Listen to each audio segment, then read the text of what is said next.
दोस्तों, जब आपके साथ अन्याय हो, आप सही हो, फिर भी अन्याय हो रहा है, फिर भी लोग आपको दोषी ठहरा रहे हैं, तो सबसे मुश्किल काम क्या होता है? खुद को संभालना। रोना नहीं, खुद को संभालना और बदले की भावना ना रखना, ये सबसे महत्वपूर्ण है। आज की यह कहानी गौतम बुद्ध की उस शिक्षा पर आधारित है जो कहती है, अगर तुमने गलत नहीं किया है, अगर तुमने गलत नहीं किया है तो अफसोस मत करो, मत रो और बदला मत लो। अपने कर्म पर भरोसा रखो। समय सबको उसका हिसाब सूद ब्याज सहित देता है। सूद ब्याज सहित देता है। बहुत समय पहले की बात है। एक छोटे से राज्य में आरव नाम का एक ईमानदार व्यापारी रहता था। उसका जीवन साधा सीधा था, व्यवहार एकदम शांत था और कर्म शुद्ध थे। आरव का सबसे बड़ा गुण था, वह कभी किसी का अहित नहीं करता था। वह कभी किसी के बारे में बुरा नहीं सोचता था। लेकिन उसी नगर में एक और व्यापारी रहता था, विक्रांत, जो बड़ा ईर्ष्यालु, बहुत ही चालाक और अंदर से एकदम खोखला।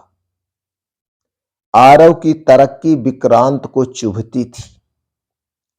एक दिन विक्रांत ने राज दरबार में आरव पर चोरी का झूठा आरोप लगा दिया। सबूत झूठे थे, पर आवाज तेज थी। ऐसा लग रहा था कि यह बहुत सच है। आरव को सार्वजनिक रूप से अपमानित किया गया, समाज के सामने अपमानित किया गया। उसकी दुकान बंद करवा दी गई। लोगों ने इससे बात करना भी छोड़ दिया, क्योंकि झूठे की आवाज तेज थी। रात को आरव अकेला बैठा था।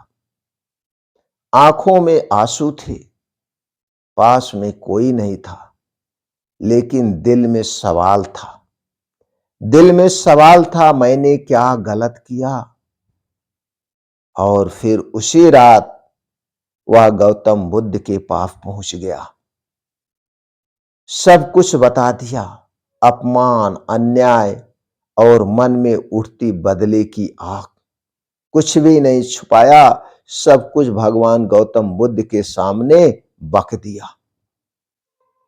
बुद्ध मुस्कुराए और शांत स्वर में बोले, अगर कोई तुम्हें जहर दे और तुम उसे पी लो तो नुकसान किसका होगा? अगर कोई तुम्हें जहर दे और तुम उसे पी लो तो नुकसान किसका होगा? आरव चुप रहा। बुद्ध बोले, बदला वही जहर है, बदले की भावना वही जहर है।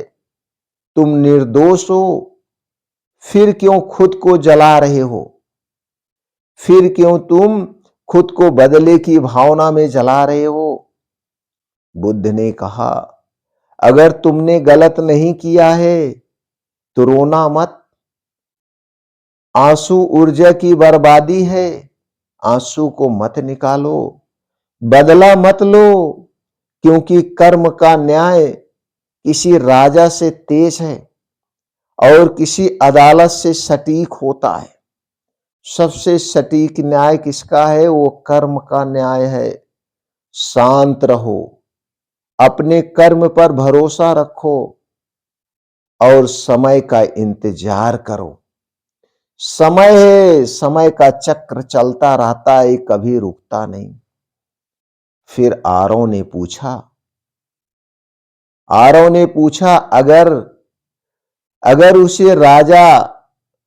उसे राजा ने सजा न दी, कर्म ने सजा न दी और अगर उसे सजा न मिली तो? बुद्ध बोले, कर्म कभी माफ नहीं करता, किसी को भी माफ नहीं करता, चाहे राजा हो, जोगी हो, भोगी हो, ये किसी को माफ नहीं करता। वह देर भले करता है पर गलती कभी नहीं करता है। कर्म देर कर सकता है लेकिन गलती नहीं करता, और ना वो कभी किसी को माफ करता है। आरव ने बदला नहीं लिया, उसने चुपचाप अपने कर्म पर काम किया। इधर विक्रांत झूठ पर झूठ, झूठ पर झूठ बोलता गया, और एक दिन उसका झूठ खुद उसके खिलाफ साबूत बन गया। क्योंकि जब जो गलती करता वो करता जाता है जब तक उसे सजा नहीं मिलती। एक दिन राज दरबार में सच्चाई सामने आई। विक्रांत को सम्मान की जगह अपमान मिला, धन की जगह दरिद्रता मिली। लोगों ने कहा या तो सूद ब्याज सहित सजा मिली। जब विक्रांत टूटा हुआ आरव के सामने आया तो कहा, मुझे माफ कर दो। आरव ने कुछ नहीं कहा, बस मुस्कुरा दिया।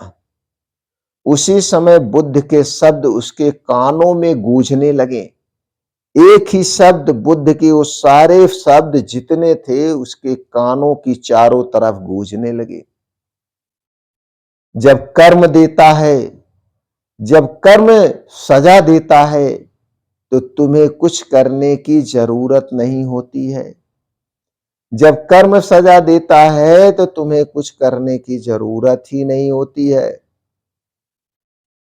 आज की दुनिया में अगर आपके साथ भी बिना गलती के अन्याय हुआ है, लोग आपको गलत समझ रहे हैं और आप टूट चुके हैं, तो याद रखिए, रोना समाधान नहीं है, बदला लेना समाधान नहीं है, कर्म पर विश्वास ही समाधान है।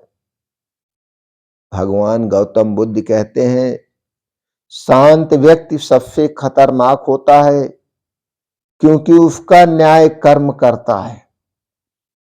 उसका न्याय कौन करता है? कर्म करता है। अगर यह कहानी आपके दिल को छू गई हो तो वीडियो को लाइक करें, किसी अपने के साथ जरूर शेयर करें, और ऐसे ही गहरे ज्ञान के लिए चैनल को सब्सक्राइब करना ना भूलें। क्योंकि जो सही है उसके लिए समय खुद लड़ता है। जो सही है उसके लिए समय खुद लड़ता है। दोस्तों, भगवान गौतम बुद्ध के विचार जिसने भी अपनाए हैं वह अपने जीवन को सफल और सार्थक बनाया है। तो एक बार फिर कमेंट सेक्शन में लिख दीजिए, नमो बुद्धाय, नमो बुद्धाय।